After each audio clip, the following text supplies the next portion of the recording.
Alrighty. So the NDIS, National Disability Insurance Scheme. Insurance. So don't forget, we're all paying through our taxes an insurance premium to cover us in the unlikely and unhappy event that we get disabled. And there's plenty of money in the scheme, of course. We had Bill Shorten on TV today doing a press conference about how some of the NDIS providers were rorting the system by overcharging, so they've and weren't looking after the participants too well.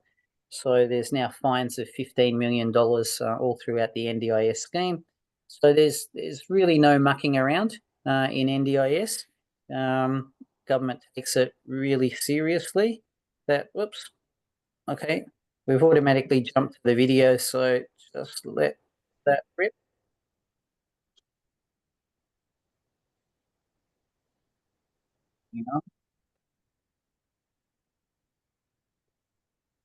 Hang on. Can you actually see that, or do I need to swap into it? Can you see a video at all? Can't see it. All right. No. Let me swap over. It's going a bit slow, guys. Sorry.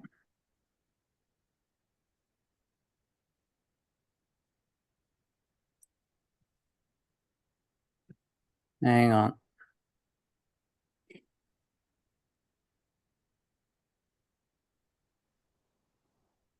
I'm just going to have to start this again. Sorry.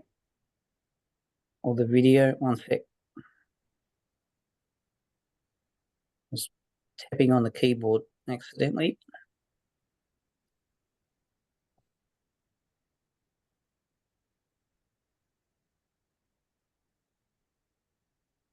Sorry, guys. Actually, I might just skip the video. We can come back to that later. So you're still on the screen with what is the NDIS and SDIA? Yes. All right, thank you. All right, so so I'll run the video at the end, assuming I can get it to go. But it'll be in the presentation and the links there anyway. It runs for, I think, about 3 minutes or so, and it just shows you what an NDIS compliant house looks like and why, and therefore you can work out why it's going to cost you twice as much to build as a normal everyday 4-bedroom house in the same street. If we have a look at the history of NDIS, it came into law 2016 through the Labor government. So we were all terrified when we started this, that when the Liberals got in, which they did, that they would just slice the program and they'd see it as a Labor Party election promise and an expense. And we all know that that has not happened. So, they're not going to cut the system at all. They've only been expanding the system and extending this system and putting more people in and spending more money on it. So when they started, they thought that there was going to be about 28,000 people that would need to be housed. However, we can see that before COVID, there was over 120,000 people that already needed to be housed, and then COVID came along. So that was actually really good for the NDIS because there were more than 6,000 people under 65-year-old living in aged care nursing homes, but so many people were dropping dead from COVID in the aged care facilities that all the people that weren't meant to be in there, being the people under 65 years old, got moved out. And the government told us that all our hospitals were going to be overflowing with COVID patients as well. So people just waiting around for house or accommodation, they all got moved out. From the NDIS, people got moved out of the hospitals to make way for the COVID patients. And we know that they all ended up in hotels because there was no tourism going on at that time. So it really stuck a rocket into the NDIS, which was good from the from the NDIS point of view. The cloud with the silver lining. and they started to spend a lot more money on it as well. So we know that there was a demand. We know the government statistics that there's a demand. We see it in the news all the time, that how much money they're spending on it. So we know that it's here to stay. The waiting list is not going down at all. It continues to increase, and there's a lot of reasons for that,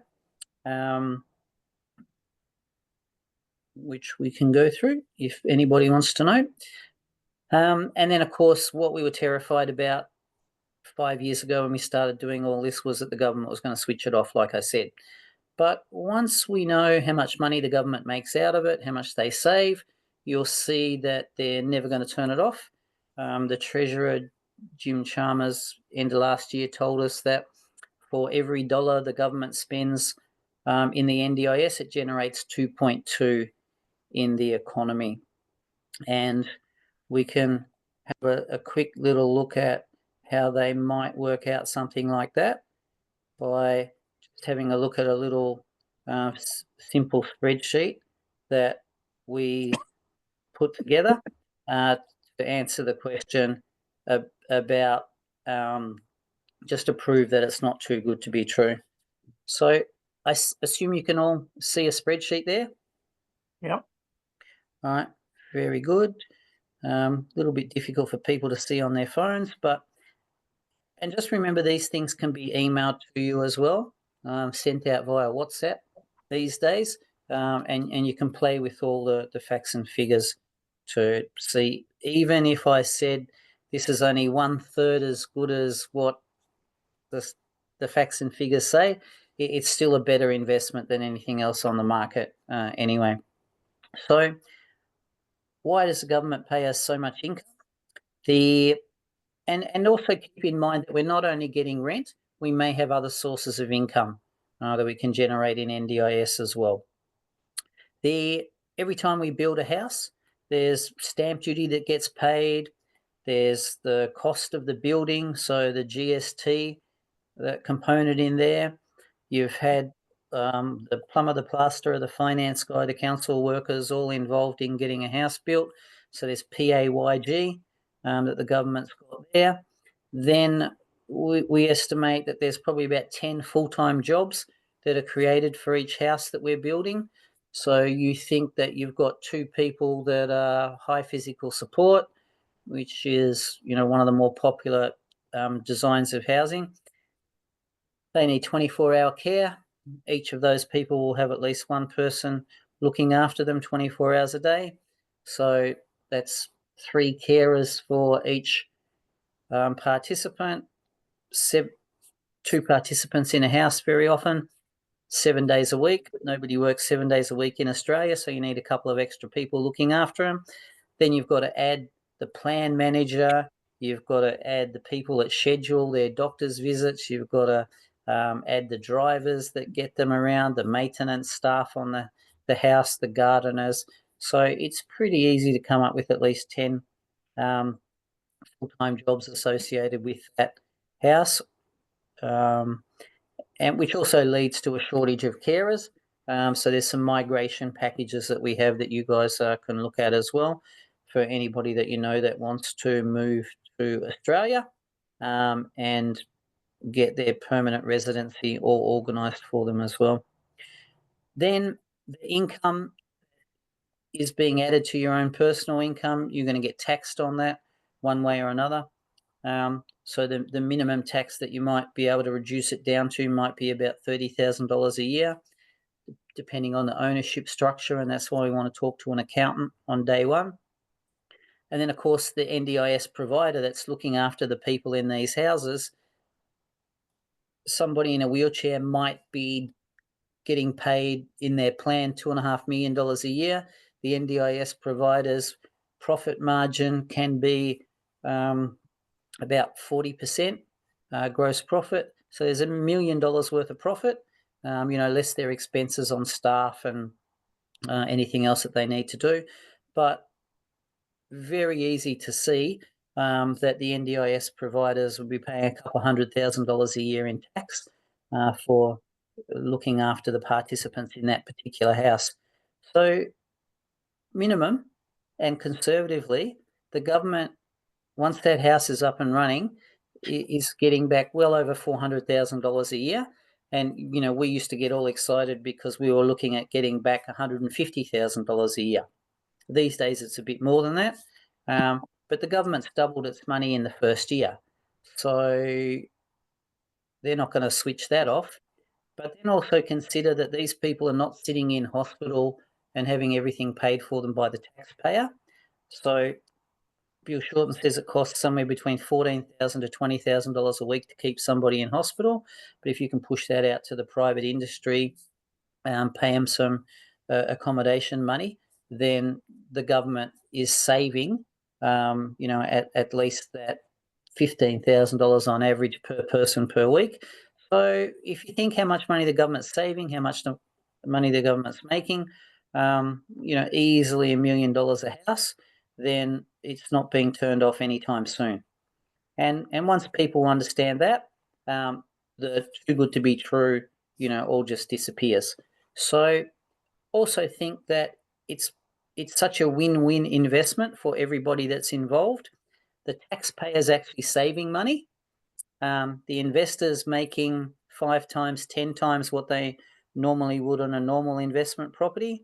Government's making some money. There are more jobs, so the carers have got jobs, and typically those jobs are higher paying than what they might have been used to as well. And that's another reason why we really like it, because it's very, very good karma investment. That's a presentation that was done during a video that was done during COVID by the Minister of NDIS then, and it was pretty impressive. The amount of extra public servants that they hired during COVID, which packed Canberra out, leading to record low vacancy rates in Canberra. But that got money into the economy. They moved people into the hotels, and life went on very well for a lot of the NDIS participants.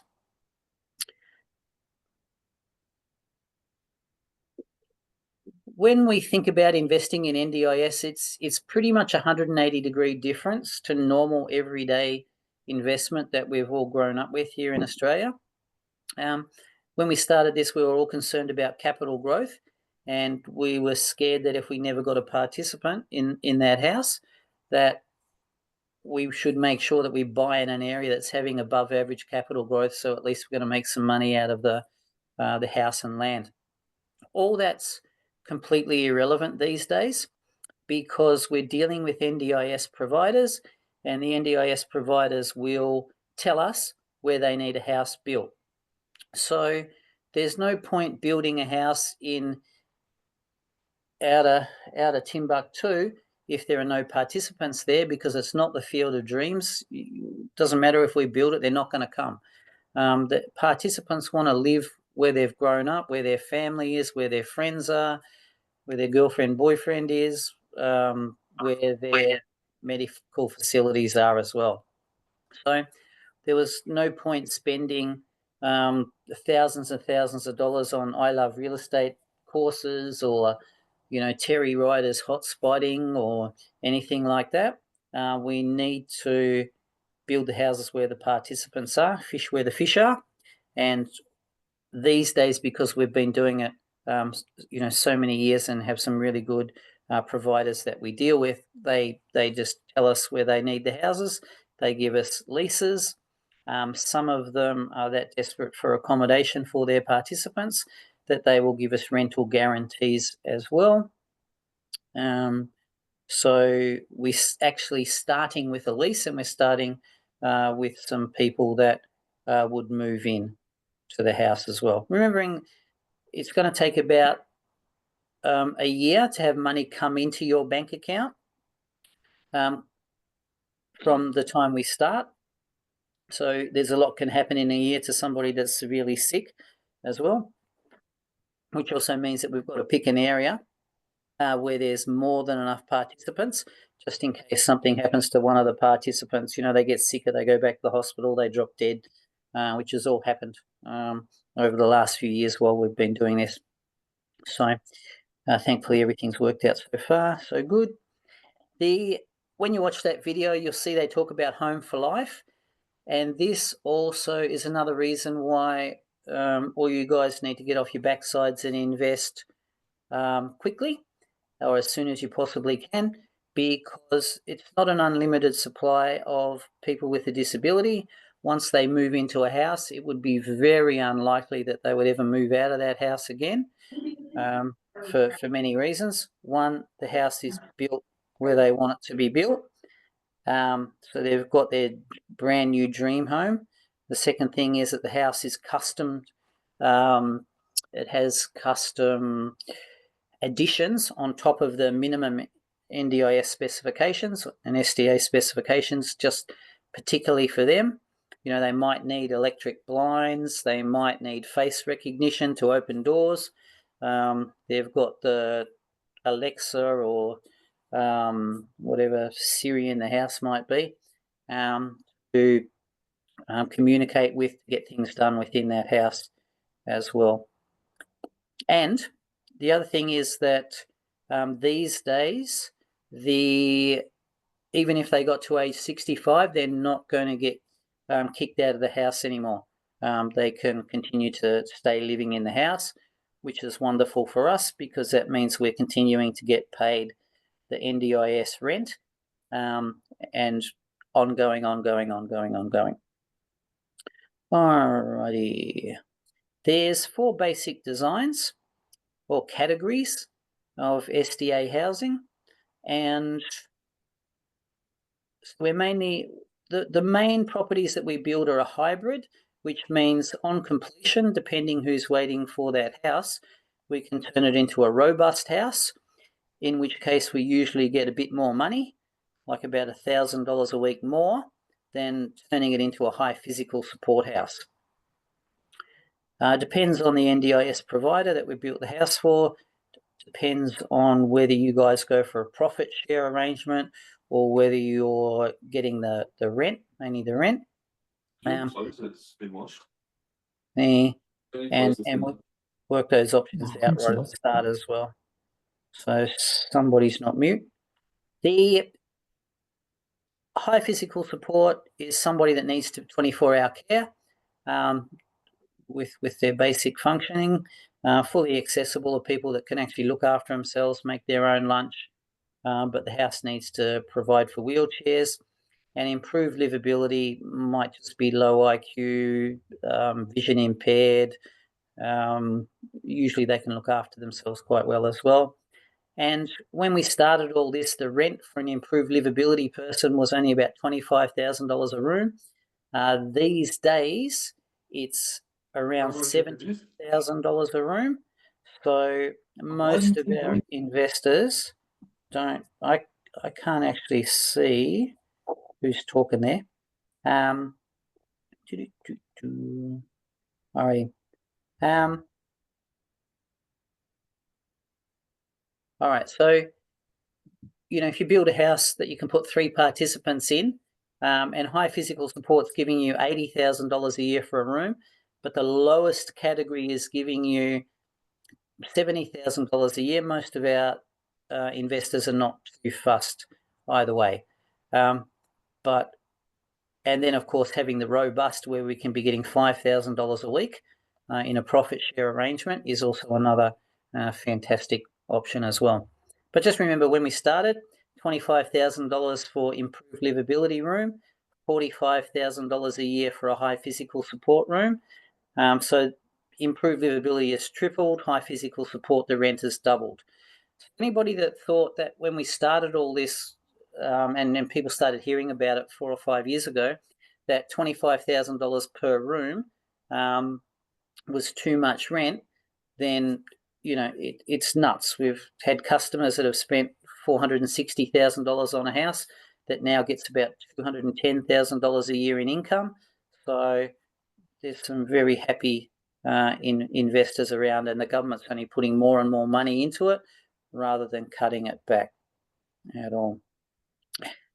When people look at the problems associated with NDIS, the negatives, obviously it costs twice as much, like I said before, to build one of these houses than it does a normal everyday 4-bedroom typical investment property that we used to be selling. Those sort of properties are very difficult for investors to purchase these days because interest rates might be 7 or 8% for them. The rental returns might only be 5%. They're losing money from day one, plus all the other expenses that go with it. Depending on which state you're in, there's some states that you would not be investing in at all because, your tenant can have 600 cats in their house and you still can't kick them out. Don't have to pay their rent, and it's very much slanted towards the tenant. So that's not as good an investment as what it used to be. Whereas NDIS, fantastic investment, way cash flow positive, so many rules and regulations about what the participants can and can't do. There's always carers in the house looking after and making sure they're behaving themselves anyway. So it's money well spent, and therefore, because of the high income, it's a lot easier these days for your investors or for most people to invest in NDIS, even though it's more expensive than to just go and buy a normal everyday entry-level investment property. The cost is because we need to make it indestructible. A lot of investors in the early days didn't want to have a robust category person in their house because they're the people with the mental issues, the bad behavior, and they were terrified that that sort of a person might destroy their house. But these days, good luck to them. No matter how much they try, they can't set fire to the house, destroy the house. They might be able to break a kettle or something left on a bench somewhere, but that's about it. The rest of it they can't break. The only thing I've seen broken were roofing tiles, when one of these participants was up on the roof throwing the tiles at the police while he was naked. So, where there's a will or a willy, there's a way, I suppose. And we can never say never, but they're pretty much indestructible. So we don't need to worry about any of that. And then, of course, we have insurance as well. And when we're talking about the insurance, we're going to make sure that we would recommend getting the insurance package with the lot to cover malicious damage, uninvited guest, and every other mutation combination that could possibly happen.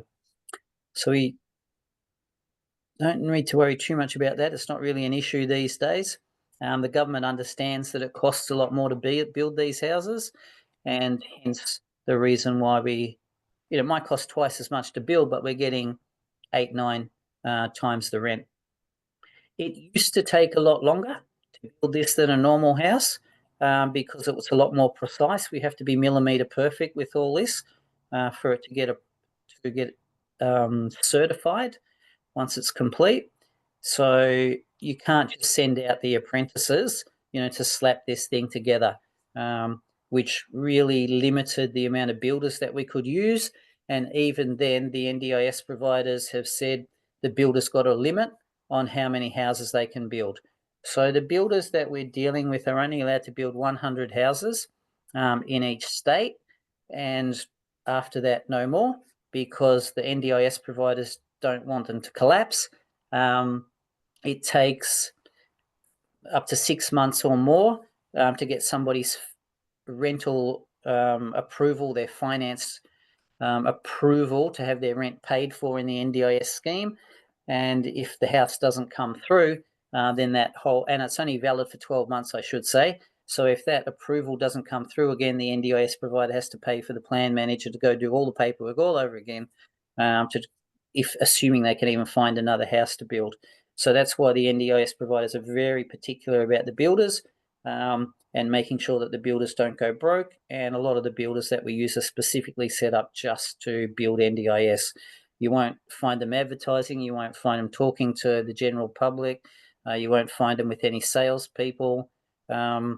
It's just behind the scenes, organised, cookie cutter, same plan over and over again, and off they run. The build time these days is just under 5 months. So that's actually quite fast. But like I said, it's the same design over and over again. The other things that you'd look at for a delay point of view is getting your finance organised. So that might take a month, 6 weeks, 8 weeks.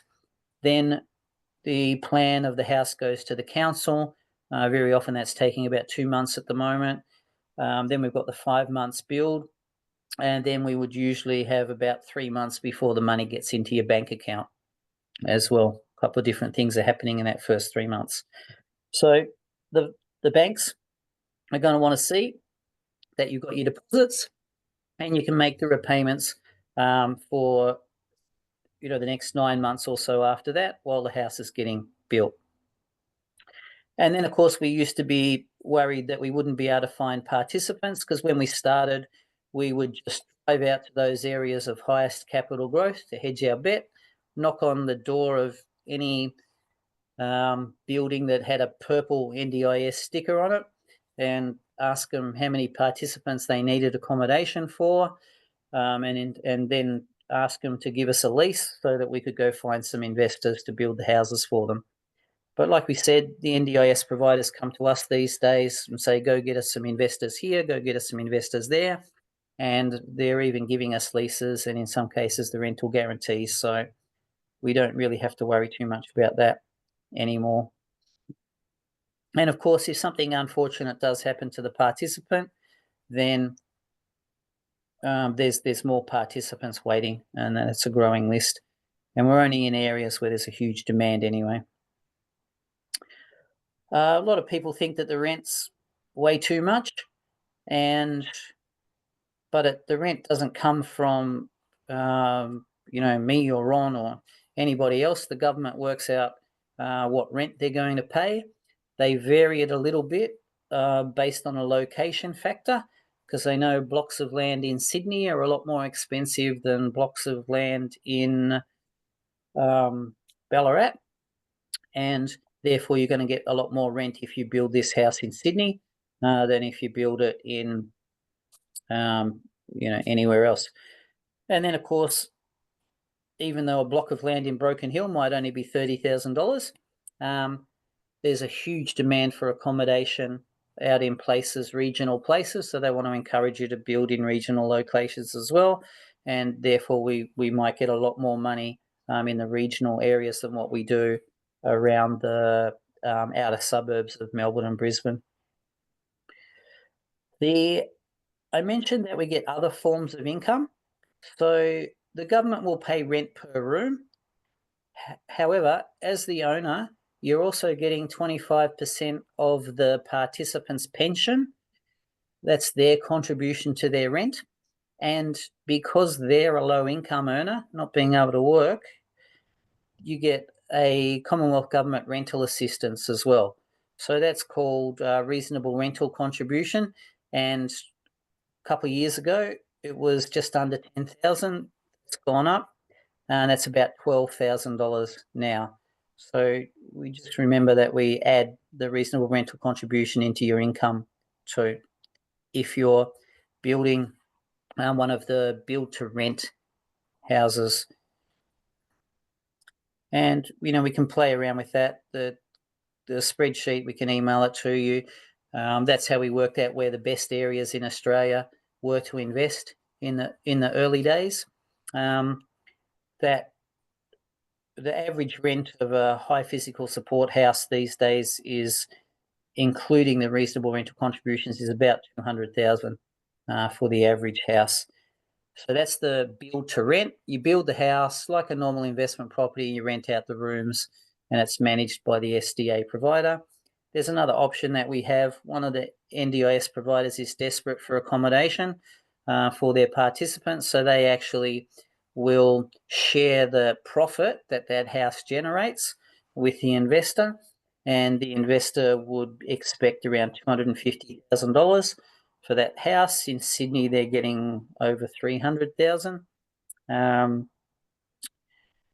because there's huge demand in certain areas, and obviously it's a lot more expensive to build in Sydney, like we said.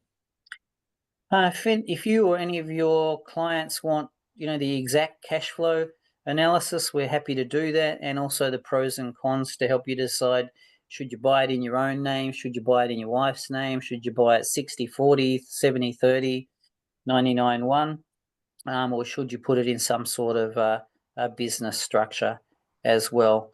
So we can run a worst case scenario for you. This is Jan Summers PIA software that once we know your offer from the bank as to what your interest rate might be, what your tax rate of the entity you're purchasing the property in, what the cost of your deposit was, because all money's got a cost. We're happy to put these things together for you, rates, insurances, interest rates, and it'll tell you exactly how much is going to get into your bank account on a weekly basis. Worst case scenario, best case scenario as well. And therefore, there's no guessing. We don't need to build a house, wait around till it's nearly finished, tell the local real estate agent that it's coming in to start advertising. We can work these things out from before you even invest any money with us. Like we said before, there are some guaranteed incomes associated with NDIS investing. A couple of the NDIS providers are happy to give us a guarantee because they know that they've got more than enough people to fill the house, and they will have for a long time. Highest guarantee is $130,000 a year. So if you were retired and just wanted to make sure that all your bills are paid, you might consider that.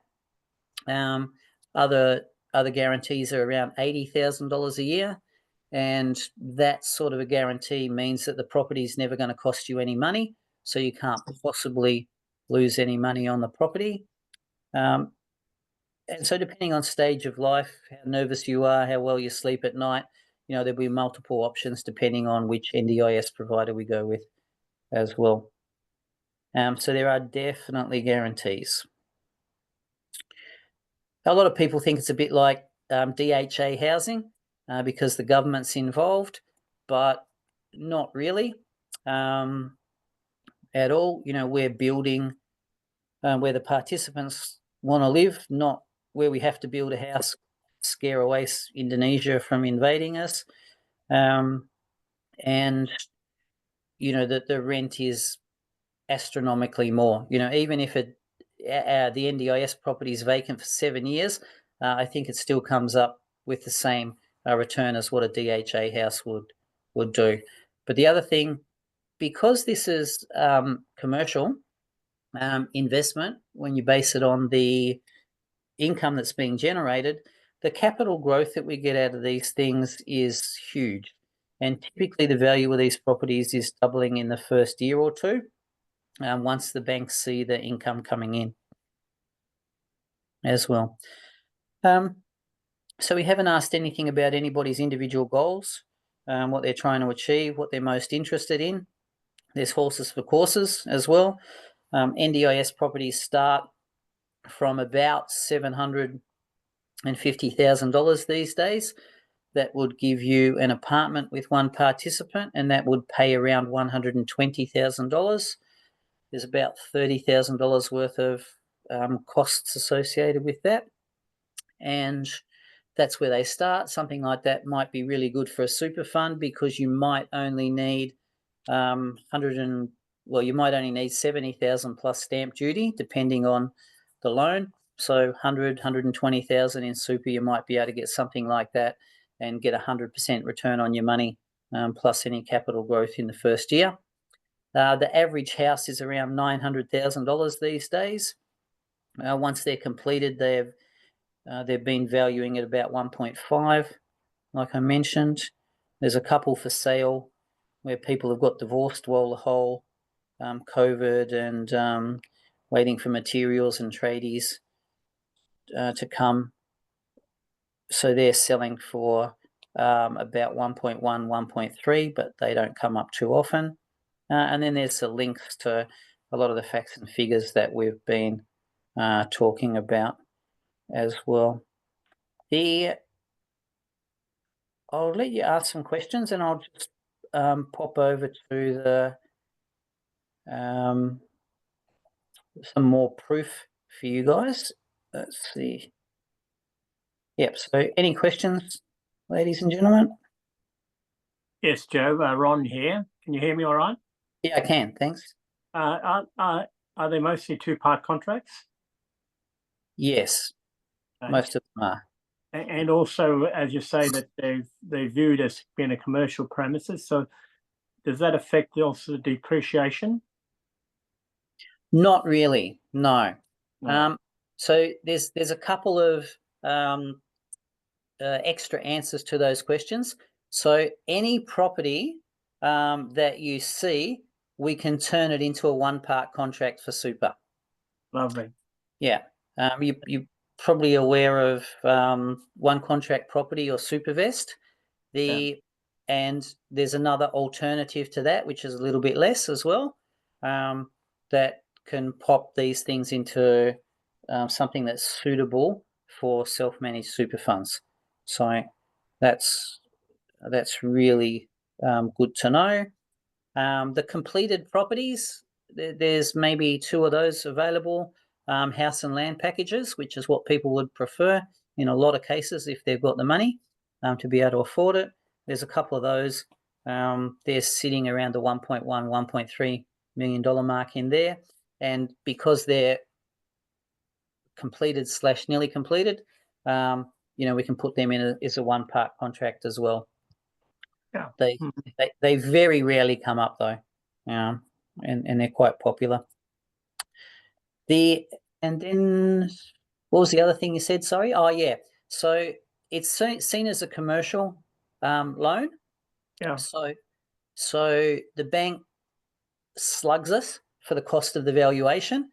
So the valuation cost is anywhere from $3,000 to $4,000, depending on where the house is located, and it's definitely taken as a commercial loan. So they take into account all the fixtures and fittings in there, and there's an enormous higher amount of fixtures and fittings and building cost in these things. So the depreciation on these sort of NDIS properties is a lot more, 2 or 3 times as much as a normal everyday investment property.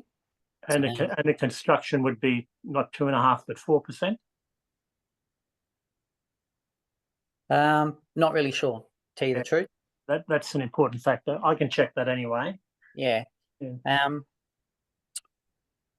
Yep. And then we've also got most of these houses, you would fit them out with furniture as well, because the NDIS providers typically want the same furniture, same TV, same remote control, same air conditioner, toaster, all that sort of thing through their houses, so their staff know how to operate everything.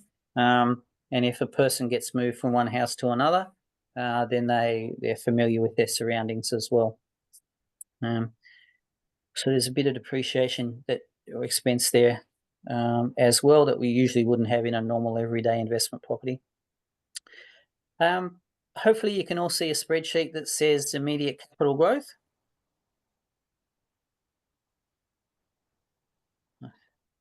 Would hope so. We can play around with some options and some examples there. There's a couple of lenders that, if the property is in a metropolitan area, they, on a commercial loan basis, the cap rate they use is 7%. Because I didn't do too well in primary school maths, I've put a line in there for 10% return, and an 8% rate is what the commercial lenders usually use in a regional area as well.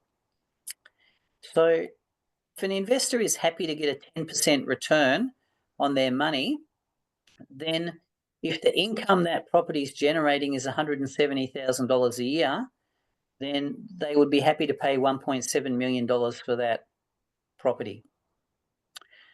If they bought a McDonald's, they might be happy to just settle for a 5% return because they know McDonald's is always going to pay the rent. Same with Woolworths, Coles, those sort of guys.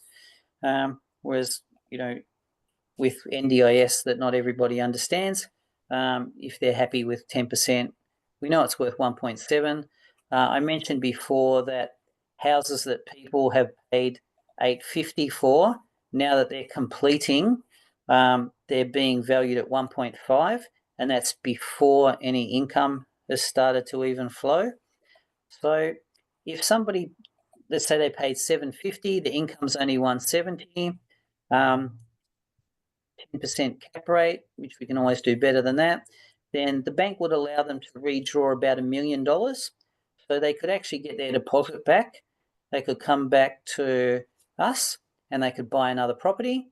But they could also refinance up, take another couple $100,000 out, and we would always tell them to buy another property, but there's nothing wrong with buying a Toyota Land Cruiser, or having a nice holiday, or being nice to the wife every now and then. It's their money. They can do with it what they like. And it also means that we can enjoy life while we're still young enough, healthy enough, and got the money to do it as well. Because, when you're dealing with NDIS, you're going to see sad stories every day. So definitely would be reminding people to, make the most of things while they can. Some of the lenders will give us 80% return with no issue.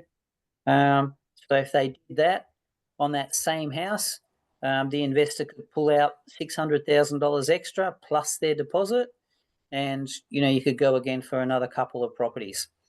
Being commercial valuation and getting slugged the commercial valuation fee does have its advantages because it's purely based on the income. The lenders see that we've got at least a 10-year lease. Every NDIS provider is giving us at least a 10-year lease with 5-year options up to 40 years. So they don't really care too much about the investor. They care more about the lease, the property, the income. So it's relatively easy to borrow against these things and keep rolling along. And then there's just a couple of other examples there too. All right. Any other questions, guys, ladies and gentlemen? Joe, I've been a bit careful and reserved about becoming involved with NDIS. I want to congratulate you on your explanation and also your knowledge, because we've been missing some wonderful opportunities to become involved. So we'll be giving you plenty of work, mate. Very good for that. It was definitely a leap of faith at the start. And, we thank the customers that, believed what we said. I can tell you that there were some nervous nights as things are getting built and houses are coming to completion. But, all that's worked out very well. There may be one or two areas where, we got shafted by COVID, and, the shopping centre didn't get built, so therefore people don't want to move in the area, so therefore there might only be one participant in a house, as opposed to two. But, even then, that's $80,000 worth of income and 3 times as much as what they would have got for a normal house. And they've made a couple $100,000 on the house, so nobody has stabbed me, fortunately. But nowadays we find the marketing companies are getting forced into NDIS whether they like it or not, because for a lot of people it's difficult to buy the normal everyday investment property thanks to interest rates, some of the idiot rules associated with being a landlord and what the tenants can get away with these days as well. Yeah. My colleague, I think Stephen Cook, would be online too. Is Stephen there? Stephen Cook, is he online? Let me have a look. All right.